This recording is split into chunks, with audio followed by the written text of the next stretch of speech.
Welcome back to the channel.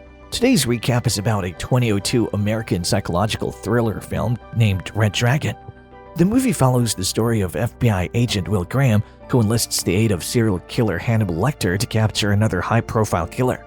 Spoiler ahead, watch out and have fun. Famous local psychiatrist Dr. Hannibal Lecter is hosting a dinner party at his townhouse in Baltimore. During supper, the primary topic of discussion is the disappearance of a local artist who was condemned for playing a number of incorrect notes at a performance that Lecter went to. And then he presents a delectable supper to the visitors. After dinner, Will Graham, a young, talented FBI agent with whom Lecter has been collaborating on a psychological profile of a nearby serial murderer, pays him a visit. Graham is certain that the murderer is truly a cannibal since the victim's edible body parts such as kidneys and liver were taken from the bodies after they were slain.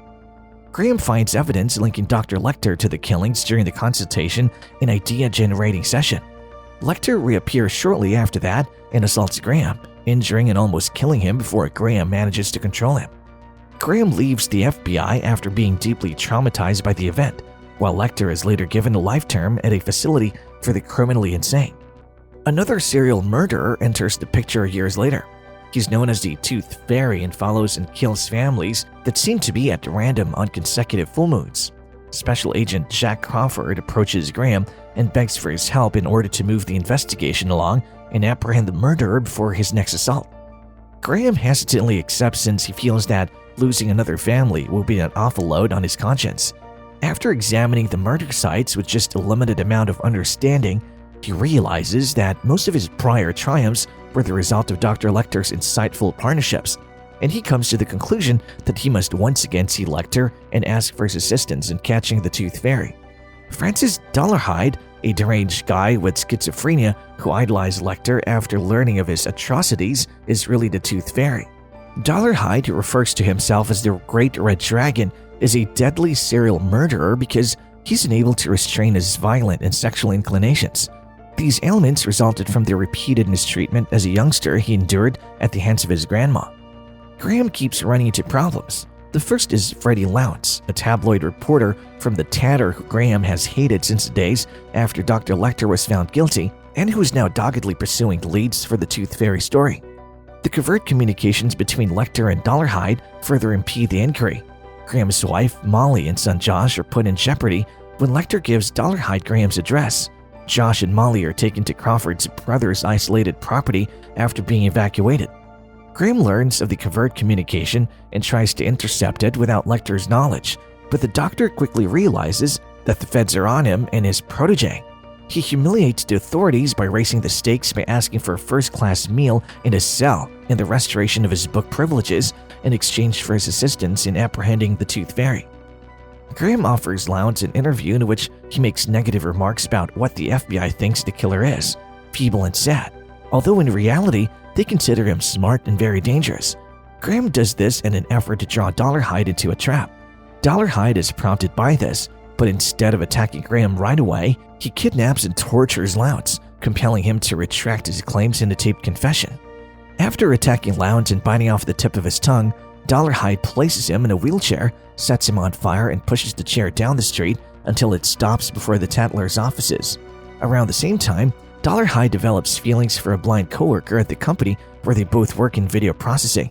Reba McClane is who she is. Reba notices Dollarhide's interest to her even though he's quite reserved and timid with her. Reba spends the night with Dollarhide at his huge ancient house in the woods. Dollarhide wakes up in the morning to see Reba gone from the bed, and he scrambles around in a panic to find her. He was frightened she could have been snooping in the room where he kept his diary and a picture of the Red Dragon, even though she was outside in the garden. Dollarhide's newly discovered love clashes with his murderous impulses, which appear in his head as the Great Red Dragon. Dollarhide fiercely rebuffs the demand when he realizes that the Red Dragon wants the woman.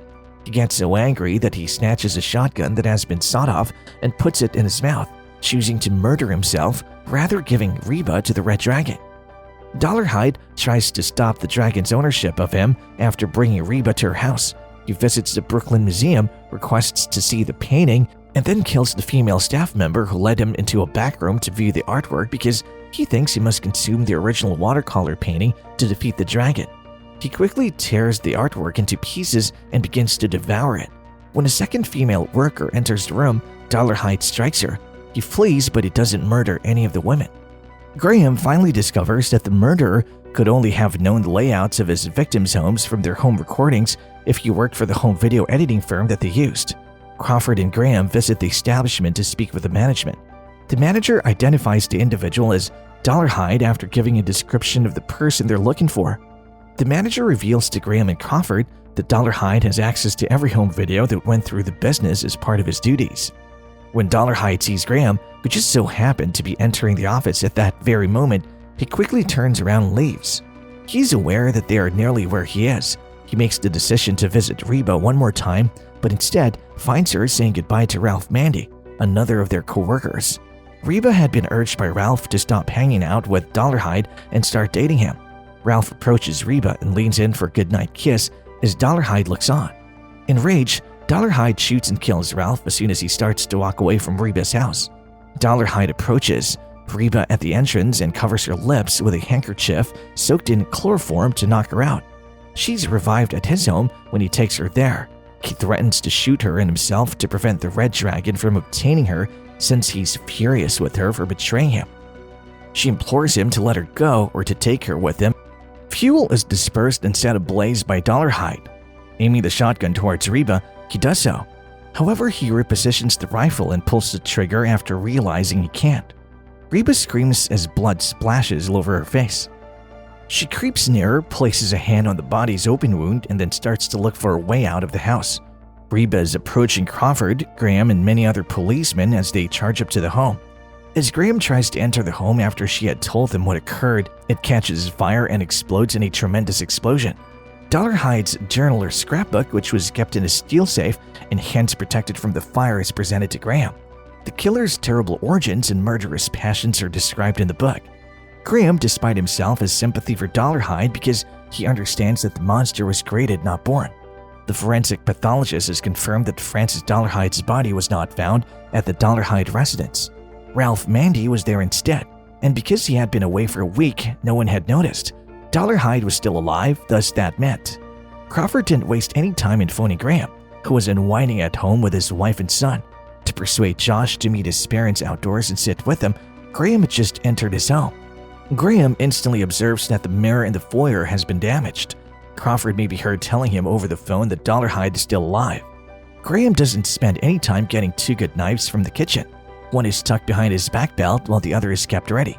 He enters the upper area as quietly as he can and finds more shattered mirrors. Graham carefully opens the door to Josh's bedroom and finds his son standing there with Dolarhyde holding Josh's arms while pushing a shattered piece of mirror in Josh's flesh close to the right eye with his other hand. Graham makes the decision to reprimand Josh, telling him how dissatisfied he was with him, how impolite Josh was being, and how he should apologize. Graham's decision is remarkably calm and well-reasoned. Clearly, Dolarhyde was not expecting to hear it, and he's perplexed. Graham keeps talking, shifting the subject to the comments Dolarhyde received from his grandmother when he was a little boy.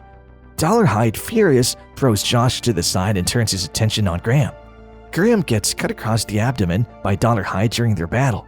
The knife is then retrieved by Graham from his belt and thrust into Dolarhyde's left thigh. As his kid is being led into the master bedroom, Graham sprints and locks the door. Josh is instructed to hide beneath the bed by Graham, who then pulls a revolver from his wardrobe and gets it ready to shoot when Dolarhyde has finished smashing through the door. Dolarhyde, however, gives up trying to enter.